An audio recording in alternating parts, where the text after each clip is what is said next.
السلام عليكم أصدقائي، وأهلا وسهلا بكم بحلقة اليوم. حلقة اليوم راح تكون عن الغزلان، بس قبل ما نبدأ الحلقة أحب أنه أعتذر منكم جميعا وأشكر كل اللي سأل عني. صراحة أدري الناس هواي قاعدة تسألني ليش قطعت وهيك، صار ويا ظروف هواية من هالشغل مالتي زاد، وهم صار عندي ضربة برجلي بالشغل من فترة وقطعت الصيد الصراحة، ووراها هم ما كنت اريد ارجع والتليفون ضاع، فهواية شغلات كانت بي هم ضاعت، فيديوهات وهيجي وكل اللي يعني الباقي. فان شاء الله نرجع عن جديد من اول وجديد واكون وياكم مرة ثانية. على كل حال خليكم وياي وشوفوا حلقتنا اليوم شو راح تصير، ان شاء الله تعجبكم. اليوم طلعنا انا ونسرين، وهاي استونا قعدنا طبعا مثل ما قاعد تشوفون، وهاي النثية اجتنا. هاي اول سفرة نسرين هنا، اول غزال لها.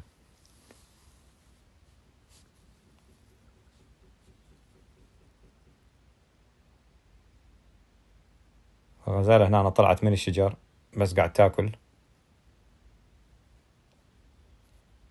بس ما راح نقدر نحكي يعني، في التسجيل مال الصوت صار ورا الفيديو.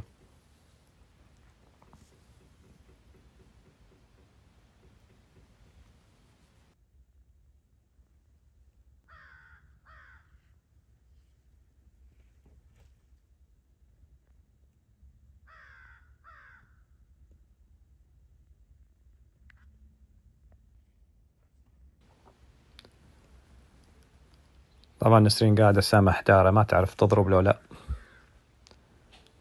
مثل ما قاعد تسمعون الغربان اللي تمت اليوم.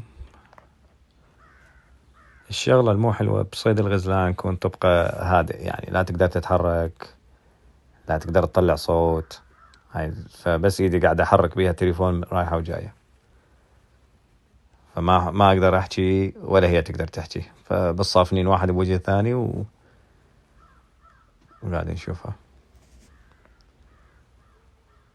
فأنا جايب بندقيتين اليوم وياي، جايب بندقية الدتش حتى إذا جاها غزال قريب تقدر تضربه، وجايبها من القناصة مالتي وياي، فهي قاعد تستخدم الدتش الساعة وأنا قاعد أستخدم القناصة.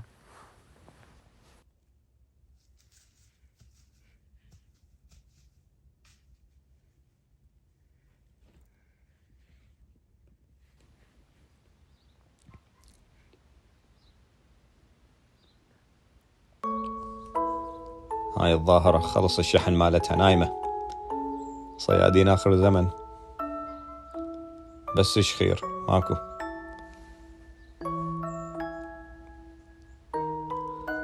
آخ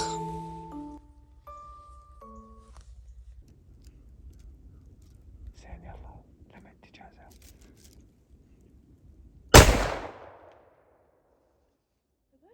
واو،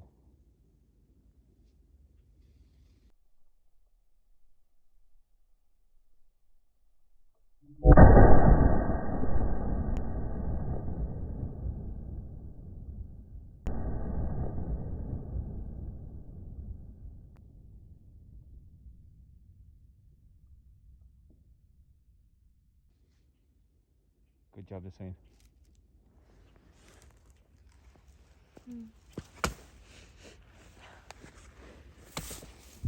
رضوي طلعي سكينتك.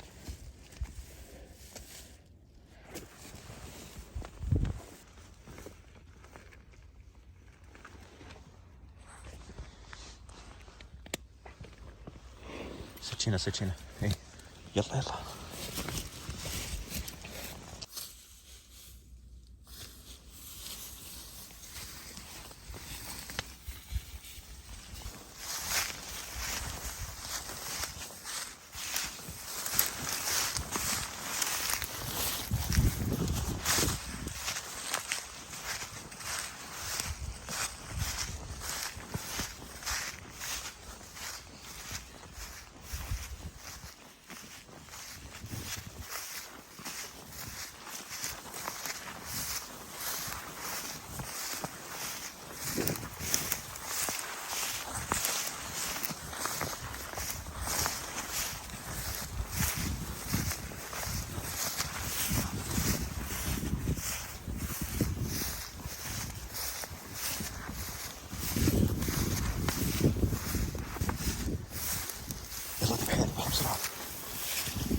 منها شيلي راسه وتذبحي. ايه جري راسه لفوق. حيل بسم الله والله اكبر.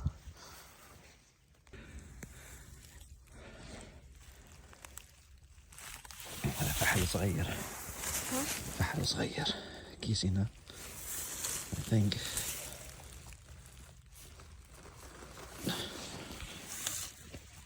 خوش ضربة.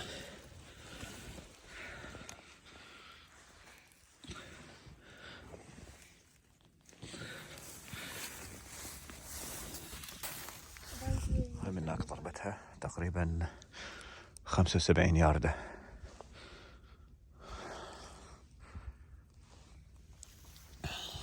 يلا جري.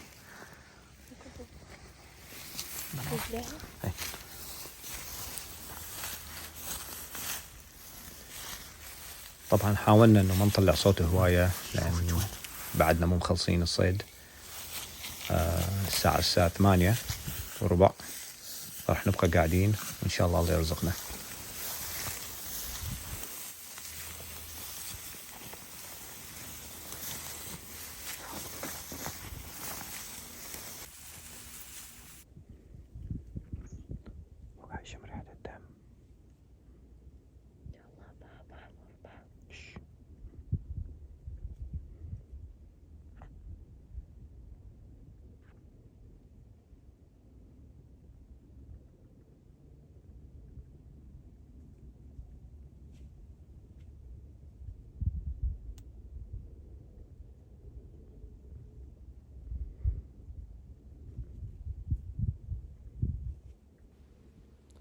هذا المكان الغامق اللي قاعد يشم بيه هو أثر الطريق اللي جرت بيه نسرين الغزال.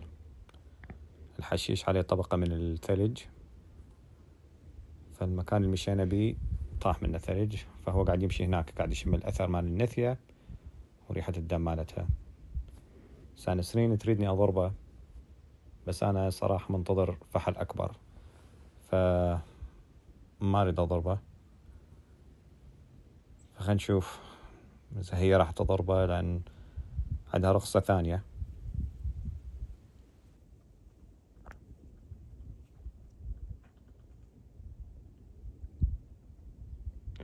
نسرين إذا أريد نوقف الغزال تعرفين شو نسوي؟ وقفي هو مو قاعد يمشي هجي، أريد يوقف مثلا حتى أضربه. شو أسوي؟ لا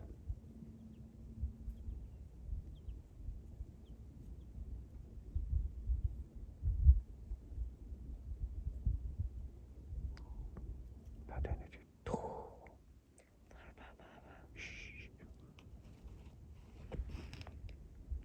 اكو واحد كبير.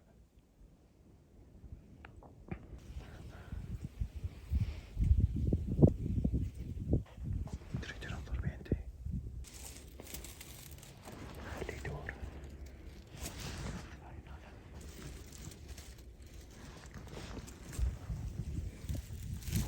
شفتي وقفي خليه يدور. شوف ليش نبي هناك بعيدة.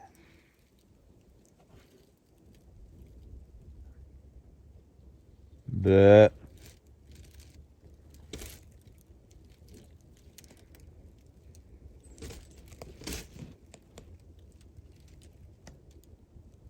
ضربيه براسه. وقفي ب رجع الفيديو مرة ثانية. طبعا مو مبين كلش بس هي ضربته بالراس. أنا عبالي ما راح تقدر تضربه، فاجأتني الصراحة. شوفوا ما شاء الله بالراس جابتها. هذا بروح أشوفه طاح وهاي راسه دخان كله قاعد يطلع من الفجة.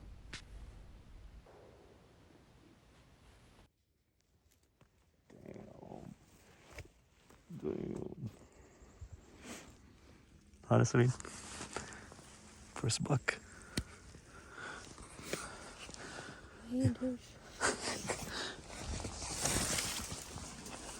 يلا جيب السكينة بسرعة.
من ورا تعال، هنا زين. جري راسي لورا ودقني، جري راسي لورا كلش. يلا بسم الله.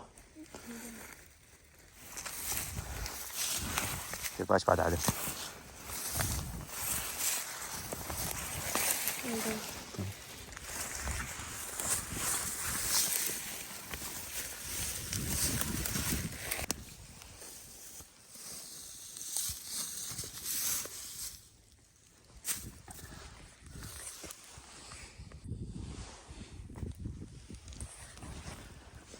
بعد عدل. شلون؟ هم وصلنا المي؟ الحمد لله على كل شيء. نسرين شلون اليوم؟ باردة. أدري باردة. هاي الحشيش بعده كله جامد. بس ما شاء الله إبقاع طاح. والساعة أحبابي راح يبدأ الشغل الحقيقي.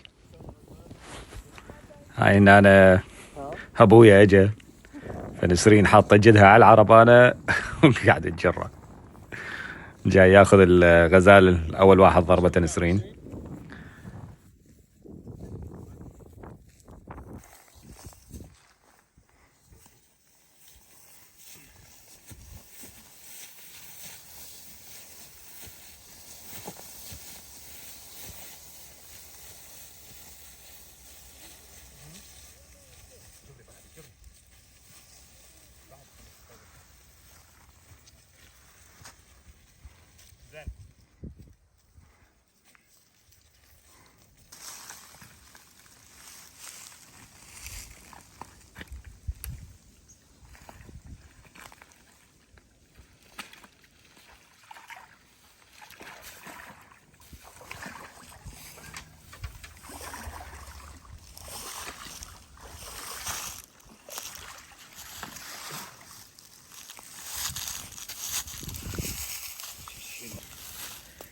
مسوق هذاك.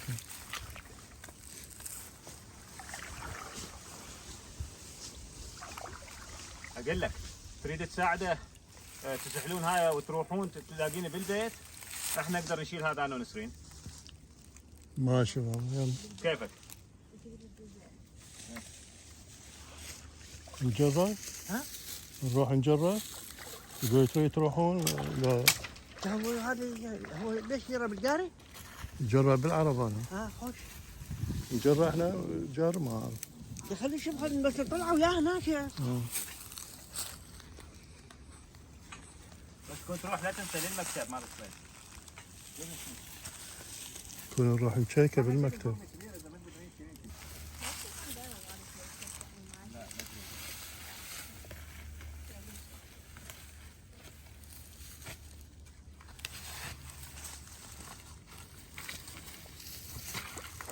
هذا ما روح احنا اقدر اجرب. ثقيل هذا عمو. عمي كذا يبينا وياك. عمي ما تقدر ترى. بس برا.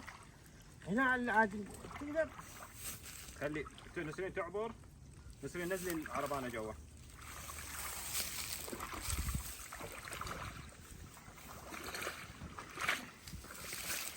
خليه هناك عشان تعبر. قوة هذا ترى. الله جرفاي جدا. خلينا ننتظر نسرين، كم تنتظر نسرين؟ انتظر شوي. خلينا ننزل العربانة. بارك بابا. هاي الماي نازل كل مرة الماي لهنا. لا والله ماكو ماي هذا. جدو روحي على الشجرة، لا تقعي روحك على الشجرة روحي.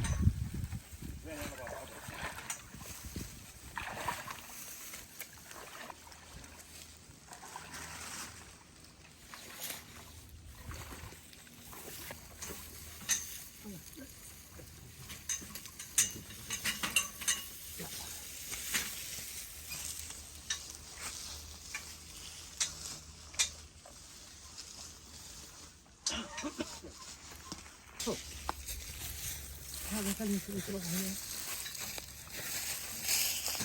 نفتح هاي. اعطينا ريح. تعال نسرين شو عمك؟ لا بس قلنا بس تكونش لا تجر لان اخاف ظهرك لا لا انت تسوي عمري لا طيب بس قرب. اقول لك ما ينشال. بس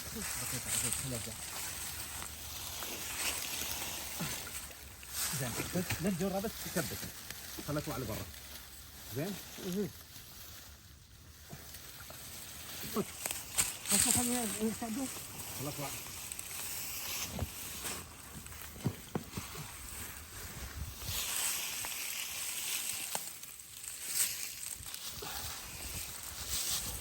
علي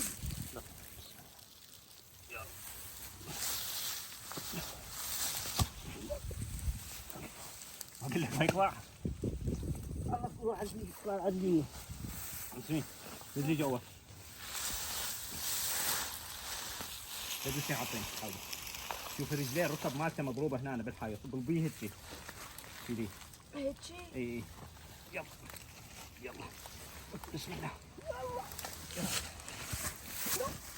يلا يلا يلا سعدي بس سعدي. لا اريد قومي قومي نسرين. بس هاي اريد هاي خليها تطلع هي بسرعه نسرين.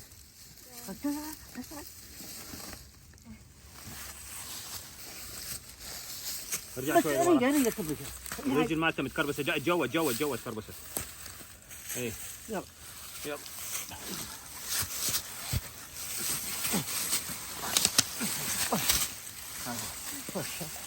لا بابا ما اريدك تجر العرب انا.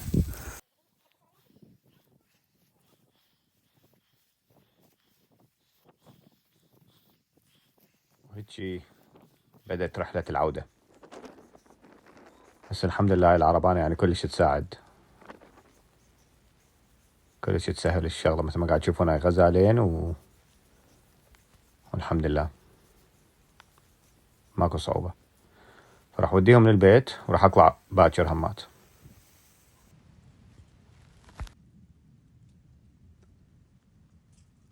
هاي صرنا باليوم الثاني مثل ما قاعد تشوفون اصدقائي. نزل ثلج شوية امبارحة بالليل والحرارة يعني ما احكي لكم موت برد، حوالي 20 تحت الصفر، مع انه احنا بشهر 11. عندنا هيك سنوات يوم صيف ويوم شتاء حسب. وهاي الشمس مثل ما قاعد تشوفون استوها قاعد تطلع، اصلا حتى الشمس بردانة. بس تشوفون هنا الطريق اللي مشيت بيه طاح الثلج عن الحشيش، فبين الاثر اللي مشيت بيه. فراح اقعد هنا ونشوف الله ايش راح يرزقنا. اذا ما شفت شي جوز اغير، راح ابقى قاعد هنا اقل شي يعني نص اليوم ونشوف ان شاء الله فحولة زينة.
ما شاء الله اليوم خوش والله أرقام.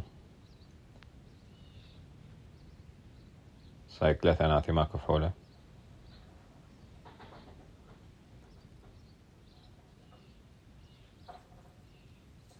أنا شموا ريحتي.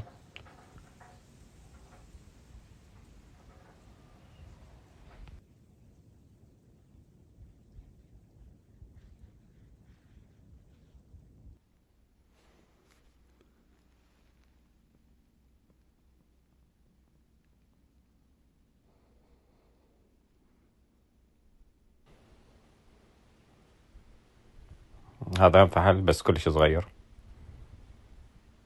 طبعا ما يعرف الساعة، ما يدري انه عزرائيل واقف يمه، غلطة ويروح بيها، دوس على الزناد وراح. بس يلا مكتوب له يعيش. هذا عمره 1 سنة فرح أعوفه.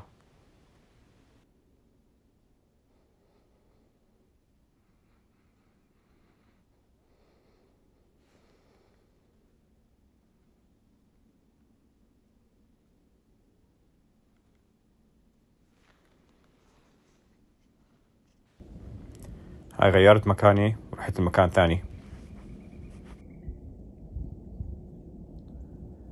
تعالوا حبيباتي تعالوا. تعال تعال تعال تعال. كت كت كت كت كت كت كت كت كت كت كت كت كت.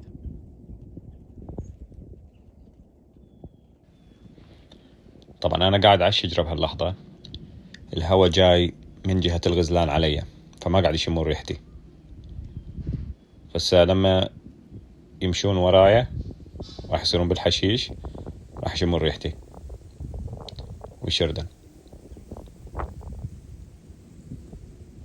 لحد الآن ما عندهم أي فكرة إن أنا موجود.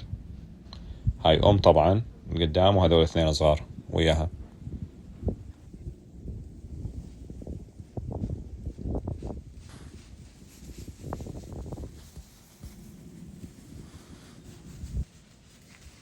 شوف شلون ما طولوا، هاي بسرعة بس فاتوا وراي شموا ريحتي.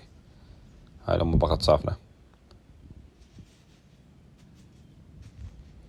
ولما يشيل ذيله هيجي يعني هاي علامة الخطر.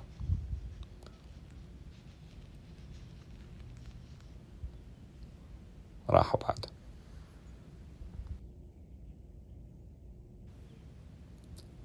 أنا طبعا مسموح لي أناثي أقدر أضرب، وعندي رخصة مال النثية، بس ما أريد أصيدهم بهالوقت لأن منتظر الفحل، وهاي موسم التزاوج مالتهم. إذا تقتل الأناثي الفحل أكيد ما راح يجي.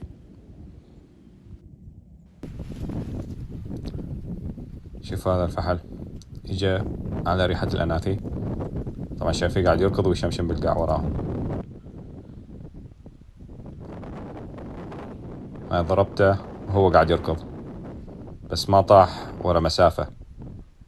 شوفوا الضربة كانت صعبة بس ما طالي مجال، وتصير أحيانا فمجبور تاخذ هيك ضربات.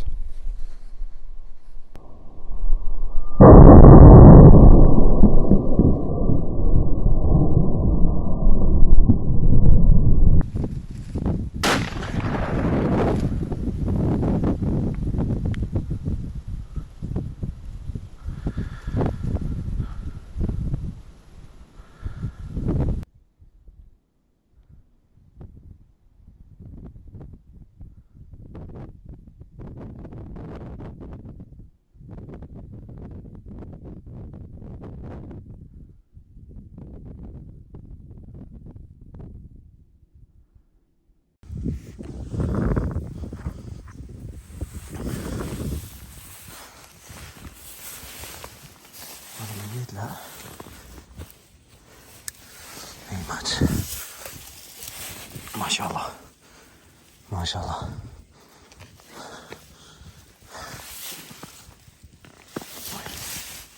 ذبحه.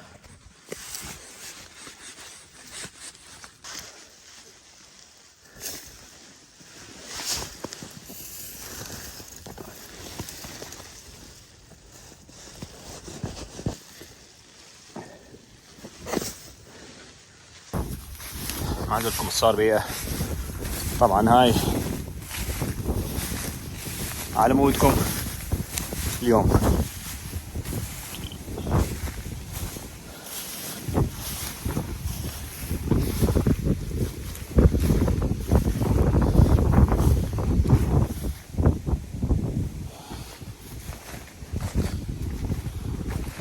هاي القناصة رجعت على وجهي، حطيت بيها كاميرا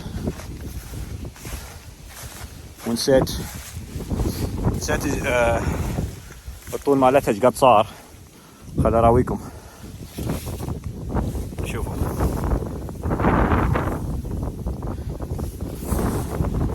المشكلة بهاي الكاميرا انه طولت القناص، المنظار صار اطول تقريبا 3 انش، فرجعت على وشي. اول ما رميت والله ستر، يعني مثل ما قاعد تشوفون خشمي مشقوق، طلع دم هواي صراحة، بس يلا الحمد لله. الغلطة بس كن بقى نجيب السيارة، المسافة كلش بعيدة، نشوف الله راح يسهل علينا.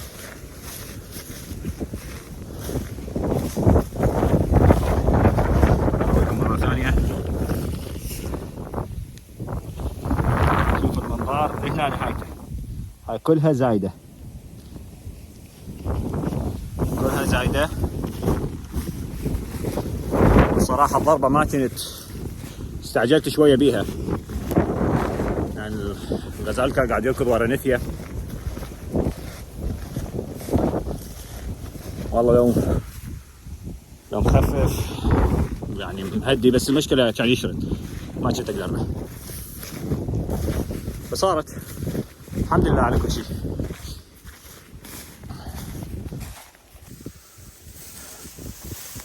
أنا قاعدت على هذا كرسي الخشب سراويكم.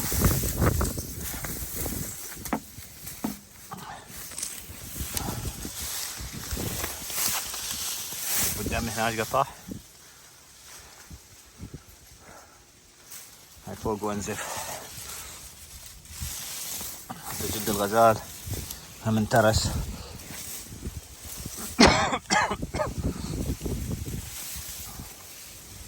هاي ان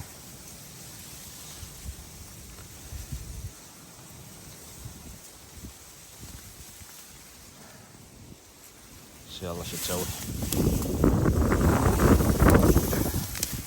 يوم لك ويوم عليك. هلا ورا ما رجعت للبيت، طبعا الغزال عفته معلق، طلعت بس هاي اللحمة اللي تصير ورد شلاوي. بعض البلدان يسموها بيت الكلاوي، فكل بلد ولا يمكن تسمع اسم يختلف. نقعتهم بالماء حوالي 2 ساعة حتى الدم مالتهم كله طلع، فصار لونهم هذا فاتح، بس يكون هذا الشحم والغدد هاي كلها تروح. شحم الغزال مو طيب مثل شحم الخروف. شايفين هيك الطريقة تكون كل شيء نظف، طلع شكلهم يخبل. طبعا هذا اللحم كلش طري. الساعة بقى انه نجيب زبدة نموعها ونحط هذا اللحم بعد وياه.